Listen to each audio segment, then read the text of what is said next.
नमस्कार जी, farming geography channel पे एक बार फिर से आप सभी का स्वागत करता हूँ। आज मैं पहुंचा हूँ वैदिक गांव में। सामने बैठे हैं डॉक्टर शिव दर्शन मलिक जी।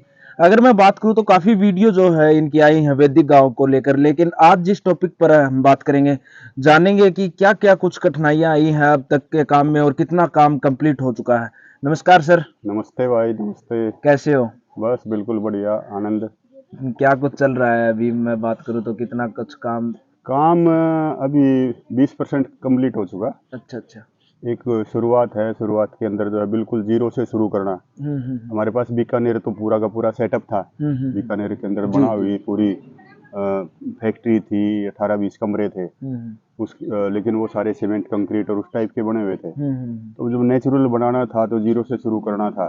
तो फिर ये जगह ली और यहाँ पे शुरू कर रहे हैं। तो अभी लगभग 20% काम शुरू हो चुका है। जी। सभी ने वीडियो कवर किए हैं, हम्म। किस प्रकार शुरुआत हुई, वो व्यूअर सभी जानते हैं। लेकिन मैं पूछना चाहूँगा कि क्या-क्या कुछ कठिनाइयाँ आपको इस पे सामना करना पड़ रहा है? और अभी क्या आपको लगता है कि जो आपने ये मकसद एक जो मुहिम आपने शुरू की है, ये कहाँ तक ऊँचाइयों को छुएगी? जो कठिनाई क्या होती है कि सारे के सारे मान लो पूर्व में चल रहे हैं जी। और आप अकेले पश्चिम में चलने का प्रयास करते हो। दूसरी बात, वो चीज पहले देख भी रखी है। जैसे गोबर मिट्टी के मकानों की बात करते हैं तो किसी के भी मन में जो बात आएगी ना, वो आएगी इसमें नया क्या है। हमारे बाप दादे परदादे रहते ही थे। जी। लेकिन आप किसी एक को बोलोगे कि मेरा गोबर मिट्टी का गोक्रीट का, हमारा तो गोक्रीट अलग है उससे। हमने तो जो आज की टेक्नोलॉजीज है वो सारी मिला के इसको अल्ट्रा मॉडर्न तरीके से पेश किया है। लेकिन उसको भी बात ना करें तो जो हमारी दादियां, हमारे दादे, हमारे परदादे, हमारी परदादियां जो मकान बनाते थे, आज की युवा जनरेशन को अगर कह दे भाई तू एक बना तो ले, बना नहीं पाएगा। ये जरूर कह देगा इसमें नया क्या है, लेकिन बना कोई भी नहीं पाता। क्यों नहीं बना पाता? क्योंकि जो ज्ञान था वो ज्ञान विलुप्त हो गया। आप राजस्थान से आए हो, राजस्थान के अंदर जितने भी आप पुराने गांव देखोगे, सबके पीछे सर जरूर मिलेगा। उस सर का मतलब क्या है? उस सर का मतलब है सरोवर। सरोवर का मतलब है तालाब।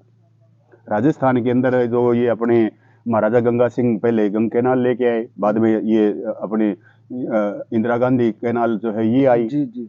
मैं जब जैसलमेर के वहाँ पे मोहनगढ़ में था तो वहाँ पे 1976 की बात है, पहली बार पानी आया था नहर का, तो सारा गांव खुशी से चिल्ला रहा था, पानी आ गयो रे, पानी आ गयो रे। तो 1976 से पहले क्या था?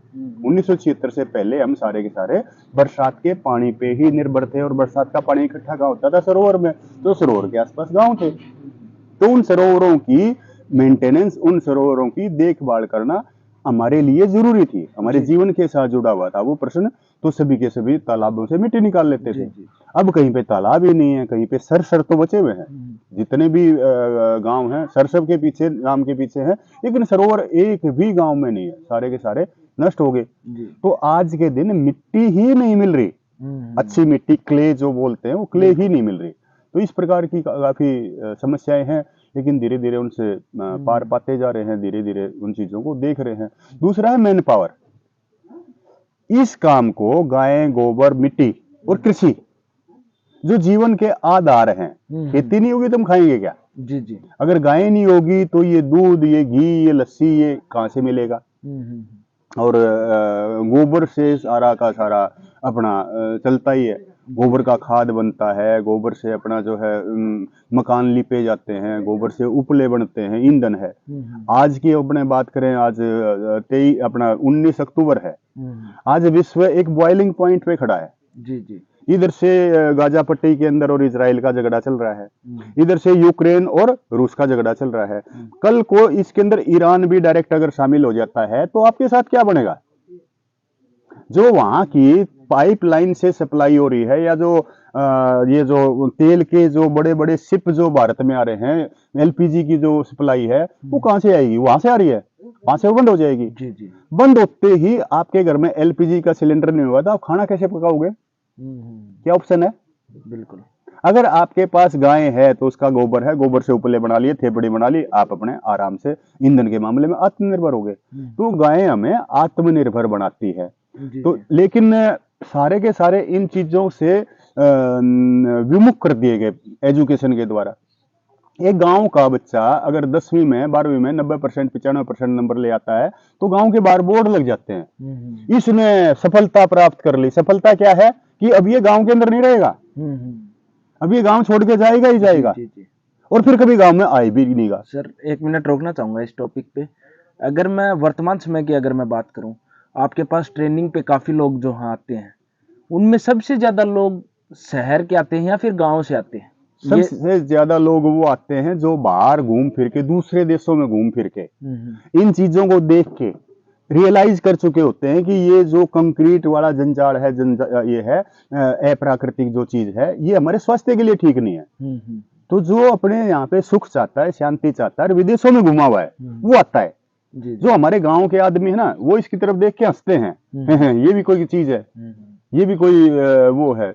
हमारा ध्यान है टाइल्स की तरफ, चमकती हुई टाइल्स होनी चाहिए, ये होना चाहिए, सीमेंटेड ये होना चाहिए। और उनका जो ध्यान है वो इन चीजों को देख चुके हैं कि प्रकृति के ये कितने खिलाफ हैं। ये ना सर्दी में ये गर्म होते हैं, ना ये गर्मी में ठंडे रहते, गर्मी में उबलते रहते हैं। तो नेचुरल बिल्डिंग की तरफ ज्यादातर वही लोग आते हैं जो इस एक फेज से बाहर निकल चुके होते हैं। जी जी जी। जैसे गाँव से हमारा आज के दिन क्या है, गाँव से हम छोटे शहर में चले गए, बड़े खुश होते हैं, हमने शहर में प्लाट ले लिया। उससे फिर हम ए क्लास सिटी की तरफ चले गए, फिर खुश होते हैं, हमने तो ए क्लास सिटी में। ए क्लास से लास्ट का ऑप्शन क्या है, हम तो यूरोप चले गए, हम तो अमेरिका चले गए, हम तो कनाडा चले गए, जड़ें छोड़ दी। हाँ, और कनाडा जाने के बाद, अमेरिका जाने के बाद, यूरोप जाने के बाद, ऑस्ट्रेलिया जाने के बाद जब उनको ये देखता है कि जो सभ्य अंग्रेज हैं, सभ्य गोरे रंग के लोग हैं, वो मिट्टी से जुड़े हुए हैं, तो फिर वो दोबारा सोचते हैं यार क्यों ना मिट्टी से जुड़ा जाए, और फिर वो मेरे पास आते हैं।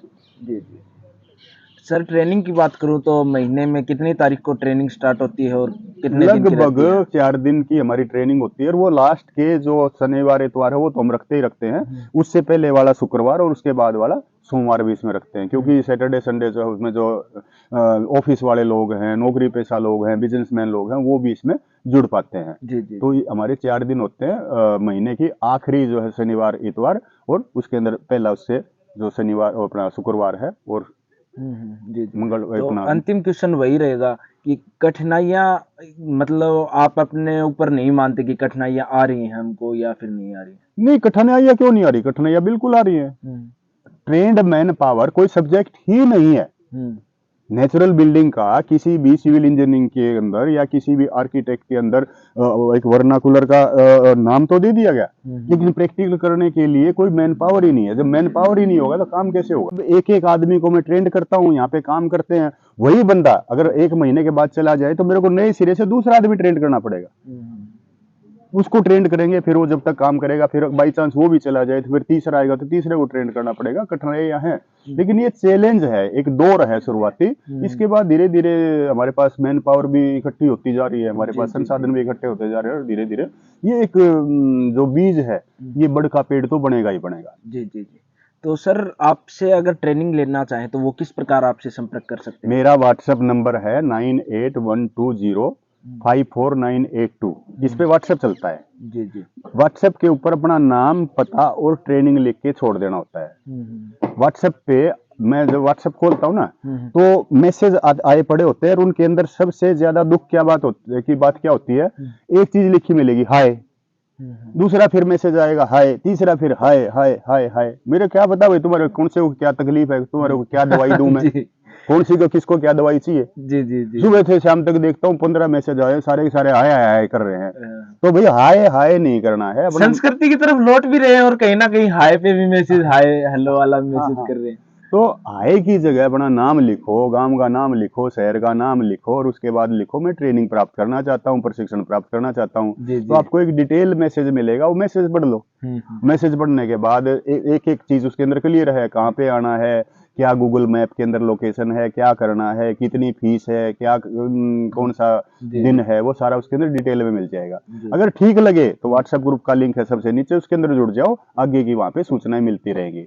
और ज्यादातर दुख किस बात का होता है, प्राइमरी स्कूल के अंदर LKG PKG ये जो भी है सिस्टम, उसके अंदर एडमिशन कराते हुए 50-50 60-60 हजार रुपए वो पहले फीस दे देंगे। जी जी जी। 50,000 60,000 नॉर्मली फीस दे देंगे, और हम यहाँ पे जीने का तरीका, प्राकृतिक घर बनाने का तरीका बताते हैं, और हमारी फीस मात्र 21,000 रुपए है।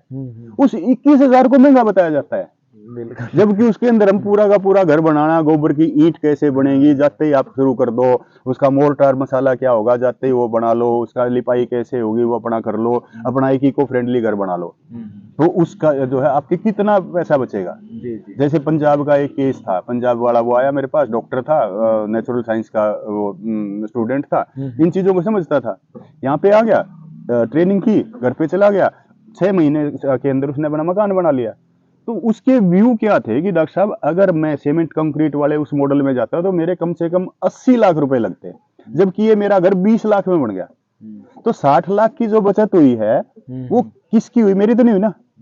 मैंने तो एक 21,000 रुपए जो था, जिसके कारण उसी जो मेरे पास पैसे आ रहे हैं, उन्हीं पैसे से मैं अपने जो लेबर है उनको पैसे देता हूँ, मेरे जो मिस्त्री उनको पैसे देता हूँ, उनके खाने पीने की व्यवस्था करता हूँ, उनके रहने बिल्डिंग की व्यवस्था कर रहा हूँ। लेकिन इस फीस को भी लोग कहते हैं बहुत ज्यादा है, लूट रहा है। ये समझ में नहीं आता भाई ये लूट क्या है और ये चीज क्या है। ये भी कठिनाई है, ये भी परेशानी है, लेकिन हम इन चीजों को गौर नहीं करते। सर वो बात हो गई देसी चीजों या पुरानी परंपराओं की, प्राकृतिक चीजों को देखना म्यूजियम में सभी पसंद करते हैं, लेकिन वास्तविक जीवन में अपनाना बहुत मुश्किल। हाँ वही है, अगर आपको उदाहरण दिया जाए, पुनर्नवा एक बूटी है मेरे पास यहीं पे है, वो खेत के अंदर यहाँ पे मिल जाएगी। वो पुनर्नवा लीवर की सबसे अच्छी दवाई है। कोई वैद्य के पास आप जाओगे, वैद्य का काम ये है कि भलाई करना, वो कह देगा यार ये पुनर्नवा है, ये ले ले, ऐसे तो ठीक हो जाएगा। उसकी बात नहीं मानेंगे, फिर डॉक्टर के पास जाएंगे, डॉक्टर पहले उनसे फीस लेगा 200 रुपए, फिर एक बोतल लिखेगा, वो बोतल मिलेगी 700 की, 100 रुपए आने जाने का खर्चा लग जाएगा 1000 रुपए के अंदर। और उस बोतल को उठा के जब आप देखोगे ना तो उसके अंदर भी यही लिखा मिलेगा कि इसके अंदर पुनर्नवा का जूस है। जी जी। तो पुनर्नवा का जूस सबको पैकिंग में चाहने लग गया। आज से काम करने वाले लोग जो है कम रह गए। हमारी एजुकेशन ने हमें इस टाइप से कर दिया, कलम कलम हाथ में होनी चाहिए, हाथ में कस्सी कुल्हाड़ी रंदा फाड़ी जो अपने यंत्र हैं, उन यंत्रों से हमारा नाता टूट गया।